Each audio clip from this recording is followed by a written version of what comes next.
The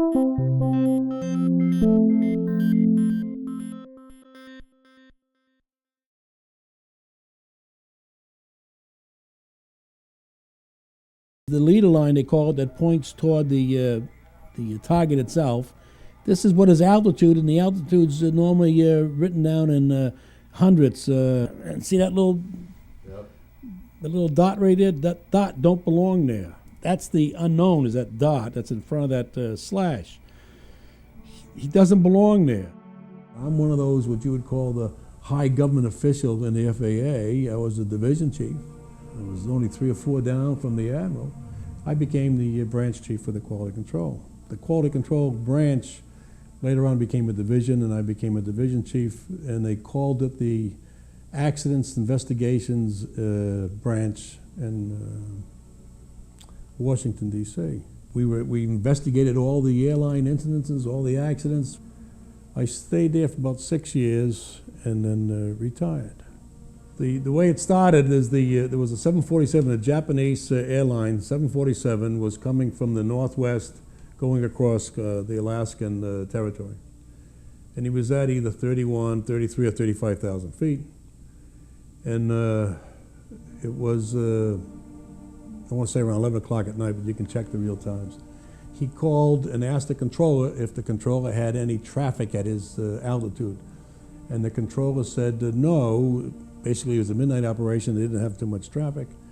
And he said, well, something like I have a target at my 11 o'clock or 1 o'clock position, about 8 miles. Now, in the 747, they have radar in the nose that picks up the weather outside there. So his radar is picking up a target. He sees this target with his eye, and the target, the way he described it, was a huge ball with lights running around it, and I think he said it was like 4 times as big as a 747. Well, on the day I'm doing PERs, I got behind, and I told the secretary not to bother me, I'm doing PERs. And a few minutes later, the phone's ringing, and then she wouldn't stop calling. So I asked what was going on. She said, you got to talk to the people in Alaska. So I said, all right. So I forgot who it was that called, but he says, we got a problem here. I don't know what to tell the media. The whole office is full of the media from Alaska. What's the problem? He says, well, it's that UFO. I said, what UFO? He says, well, last week we had a UFO chase a 747 across the skies up here for about 30 minutes or so, and we didn't think too much of it. He says, but apparently the word got out, and we have all these news people here, and we want to know what to tell them. So being an old government employee, I told him what you always tell them, is tell them it's under investigation, and then get all that data together. I wanted all the discs that they had and all the tapes that they had available, and flown overnight to the tech center at Atlantic City. But they called the military, and they told the military they wanted all their tapes. We also control, the FAA controls all the airspace above the United States and its territory. It doesn't belong to the military, it doesn't belong to the guys shooting the rockets off. It belongs to the United States government, and it's controlled by the FAA. Nobody moves in this airspace unless we get the approval. So I told them to get the military's tapes and all their data and ship that down. Well, they called back an hour or so later, and they said the military said they were short on the tapes, and they had to put them back in service, and it's only been 12 days. So the administrator sent my boss was the associate director, Javi Safir. Sounds like safer, but it's Safir. Sent him and me to Atlantic City to look at this thing to see if he had something to worry about. So we went in and told him that we wanted this room set up to be just like it was in Anchorage, and we wanted all that data to come to this scope, and we wanted to see everything the controller's seen. We wanted to hear everything he heard, and we wanted it all tied together, the radar, the digital radar, and the sound. Found out later that some of the people that were working on that side of the fence that were displaying this had already reviewed the tapes and didn't feel comfortable in showing us what was on there. But they ran it through. When the air traffic controller had asked the military man, do you see anything? The military guy says, yes, I have a target at such and such. 1 o'clock and 8 miles from the Japanese pilot, 747. the military man said something like, yeah, I see him 35 miles north of Anchorage, and who's that at 11 or 1 o'clock in his position? And the FAA controller said, I don't have anybody. Do you have anybody? He said, it's not mine. And he came back and said, we have no traffic here. And a couple times during the operation, the Japanese pilot would say he's now at 11 o'clock, he's now at 1 o'clock, he's now at 3 o'clock. He was bouncing around, this guy here. And when he would say that, the military guy would cut in and say he's now at 2 o'clock or 3 o'clock, and he would confirm the position. The military controller has what they call height-finding radar, and they have long-range radar and short-range radar. So if they don't catch it on one of their systems, they catch it on the other. And if you listen to the military man, at one time he said, I have it on the height radar, or my range radar, whatever he called it, which indicated that he had a target on his system. Oz wouldn't record it. Well, they ran through for the best part of 31 minutes. The UFO would be in one position or the other, following our Japanese 747. After a while, they changed his altitude. It still stayed with him. They gave him a 360. When you're a 747, you make a 360, it takes you a few minutes to turn around. You cover a lot of space. It still stayed with him. It was either in the front, on the side, or behind him. 10, I approve 1628 to make deviations as necessary for traffic. The traffic stayed with 1628 through turns and descents in the vicinity of Fairbanks. I requested 1628 make a right 360. They would see that the target be at 1 o'clock and 7 or 8 miles, and then next it would be on the next sweep, which would be like 10 seconds later, it would be behind him 7 or 8 miles, and it always stayed 7 or 8 miles away from the target when it was all done. And we went back to Washington the next day. The administrator had called down and wanted to know if he had a problem or not. And my boss had told him, well, we took a video of it, and it looks like there might have been something there. Well, his thing was, can you come up and give us a quick 5-minute rundown? What happened? So we go up to the 10th floor, and in the conversation of a 4 or 5 minute debriefing, the administrator, which was Ingen at the time, Admiral Ingen, he said, well, have you got that video with you? Can you show me the video? And I said, yeah, and then you just plug it in and play it. So we plugged it in for him. He started watching it, and after about 5 minutes, he told the staff, I cancel my, he had a meeting with someone in 15 minutes. He says, first he said, I'll be late, and then next it was cancel, and then I'm going to be here till this is over. So he watched the whole thing just over half an hour. When he got all, this was the administrator of FAA? The administrator of the FAA. We got all done. He says, what do you guys think? Well, I guess that's why he was the service director and I wasn't. He gave a good political answer that said he wasn't sure what it was. Didn't know if it was anything. So his take was, don't talk to anybody. Don't talk to anybody until I give you the okay. The next day, I got a call from someone with the scientific study group or the CIA, I'm not sure who it was the first time. And they wanted to know, they had some questions about the incident. And I had said, I don't know what you're talking about, you probably want to call the Admiral. A few minutes later, the Admiral calls down and says, I set up a briefing tomorrow morning at 9 or 10 o'clock, what it was. In the round room, bring all the stuff you have, and bring everybody up there, and give them whatever they want. And we want to get out of it, just let them do whatever they want to do with it. So I brought all the people from the tech center. We went upstairs, we had all kinds of boxes of data that we had them print out, filled up the room. They brought in 3 people from the FBI, 3 people from the CIA, and 3 people from Reagan's scientific study team, and I don't know who the rest of the people were. But they were all excited. We gave them the video, let them watch the video. Then I had they had all kinds of questions about the frequencies, the rate of the antenna turning, on and on and on. How many radars, how many antennas, how's the data get processed. They were all excited the only way a man would be if that was his job. When they got done, they actually swore all these other guys into that this never took place. We never had this meeting, and this was never recorded.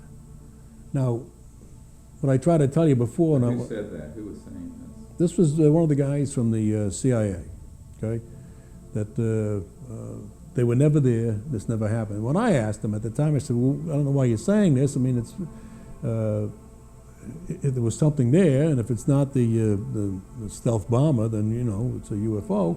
And if it's a UFO, why wouldn't you want the people to know? Oh, they get all excited over that. You don't even want to say those words.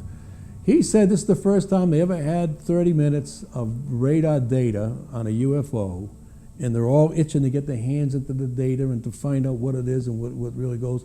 And if they come out and told the American public that they ran into a UFO out there, it would cause panic across the country, so therefore you can't talk about it. And they're taking all this data. So I said, okay, take all the data. That's what you want. Who took the data? Well, that group. I don't know who it went to, but that group took it. But they took only what we had there. They didn't ask me if there was anything else that I had. They said they're taking all this data. And I said, fine. Now, I had the original video that I took, and I had the pilot's report that came through, the first report, and I had the FAA's first report that was all downstairs on my table. They didn't ask for that, so I didn't give it to them. And later on, when I retired, that was the stuff that was in my office, and all that came with me, and we've been sitting on that ever since. So we watched the whole thing. Now, what happened at the end is the Japanese 747 is leaving the airspace.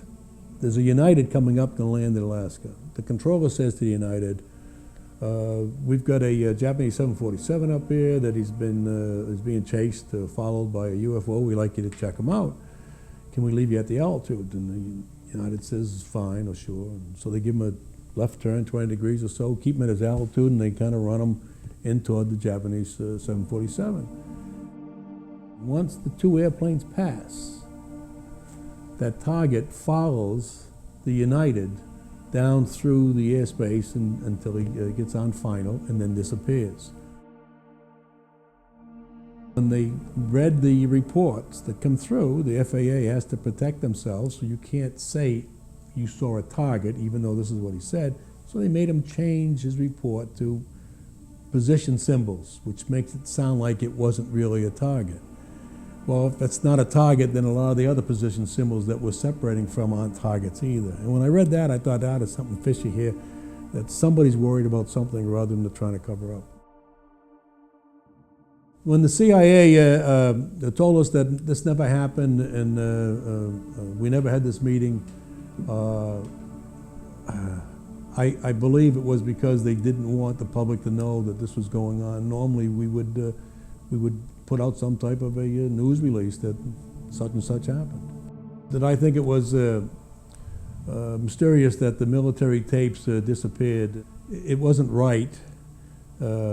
We went from 30 days to 15 days, and the first indication makes it look like it must have been a military operation that they were doing up there, or the military knew more than we did about who the visitors were, and they didn't want anybody else to know.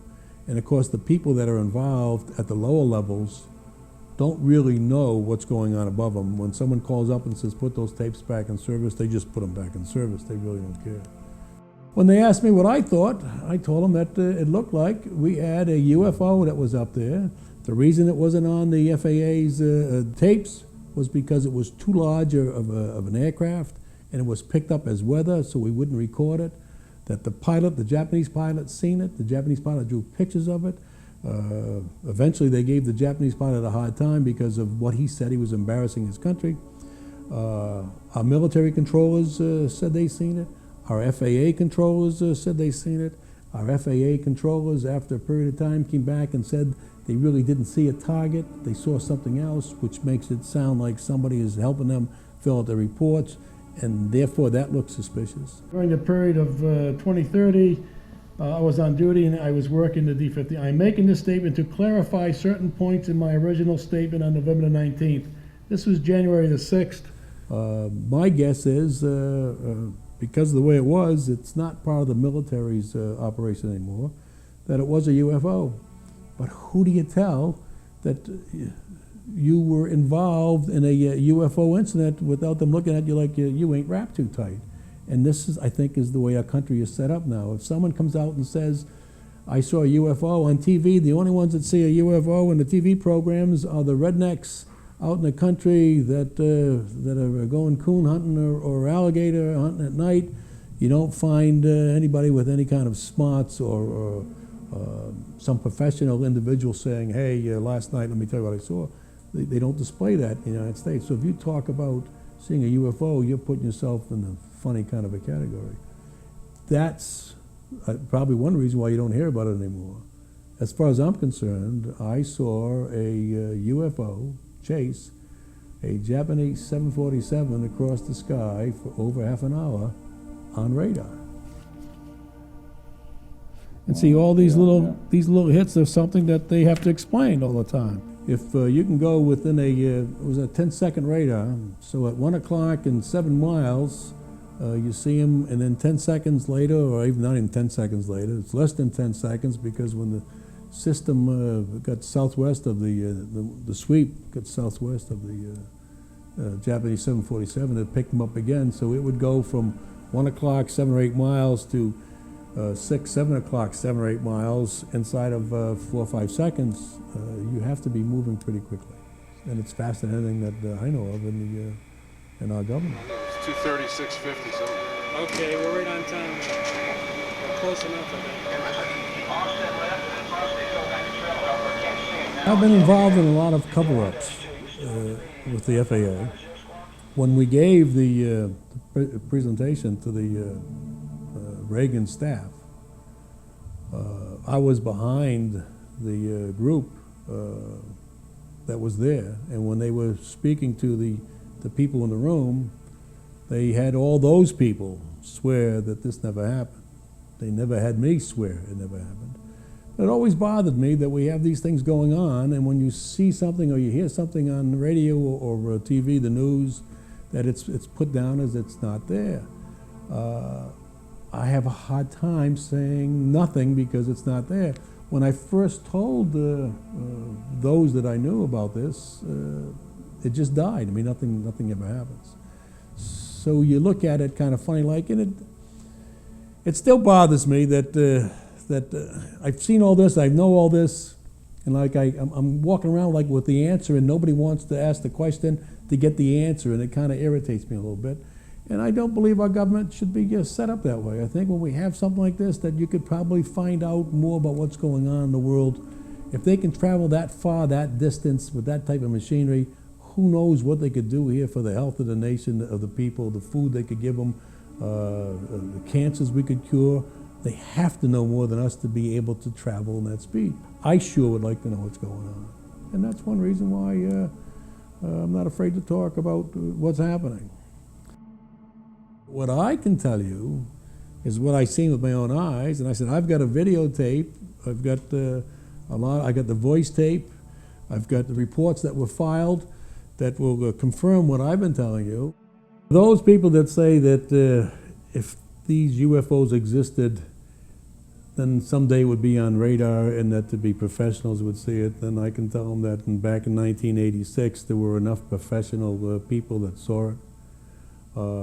It was brought down to headquarters, FAA headquarters, Washington, D.C. The administrator's seen the tape of it. The people that we were debriefing, they've all seen. Reagan Scientific Study Team, the 3 of those professors, doctors, they've seen it. As far as I was concerned, they were the ones that verified my own thoughts about it. They were very, very excited about the data.